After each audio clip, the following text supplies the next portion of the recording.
कुठेतरी जे आहे काहीतरी अडचण निर्माण झालेली आहे, त्याच्यामुळे मुख्यमंत्र्यांनी त्यांना स्टे दिला असेल। आता मुख्यमंत्री 2-4 दिवसामध्ये डावोसला ते गेलेले आहेत।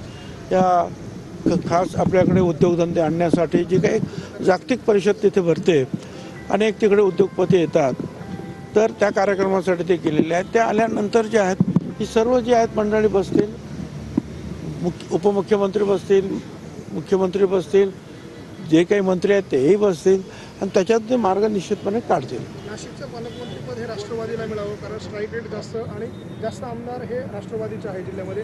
अशा प्रकारची मागणी तुमच्या पक्षाच्या काही आमदारांनी केली, तुमची मागणी काय असणार? मला काही माहिती नाही कोणी अशी मागणी केली, ही काही मला तरी काही कल्पना नाही आहे किंवा वर्तमानपत्रातून सुद्धा असं काही आलेलं दिसत नाही मला। आज माणिकराव कोकाटे बोलले की आमचे आमदार जास्त आहे, आम्हाला पालकमंत्रीपद नाशिकचं मिळावं। आमचा दावा आजही आहे, उद्या आणि राहील कायम असं। ठीक आहे।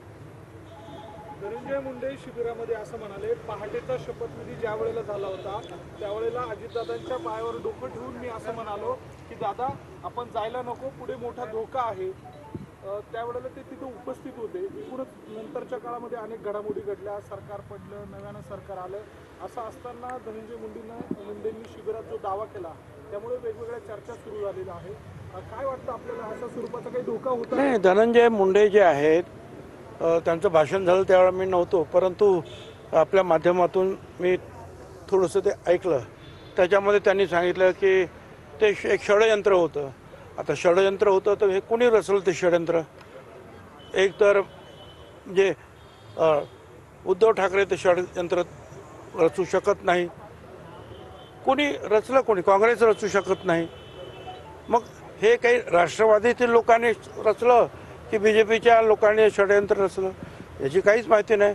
मला एवढं मात्र आठवतं की त्यावेळेला मीटिंग सुरू होत्या आणि म्हणजे काँग्रेस, उद्धव ठाकरे आणि पवार साहेब आणि याच्यामध्ये खरगे जे आहेत काँग्रेसचे त्यांचं आणि पवार साहेबांचं काहीतरी थोडासा वाद झाला आणि पवार साहेब रागानं निघून गेले।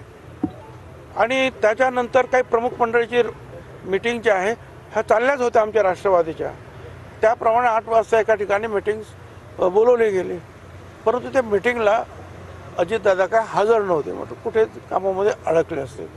दुसऱ्या दिवशी जे आहे जेव्हा TV लावले 8-9 वाजता, त्यावेळेला लक्षात आलं की अजितदादांचा शपथविधी झालेला आहे। मी ताबडतोब पवार साहेबांकडे गेलो। त्या पवार साहेबांनी तोपर्यंत उद्धव ठाकरेंना पण फोन केला होता आणि सांगितलं होतं की आपण मजबूतीने उभं राहिलं पाहिजे काय, आणि हा प्रयत्न जो काय जे काही झालेला आहे काय हे होणार नाही याची आपण काळजी घेण्यासाठी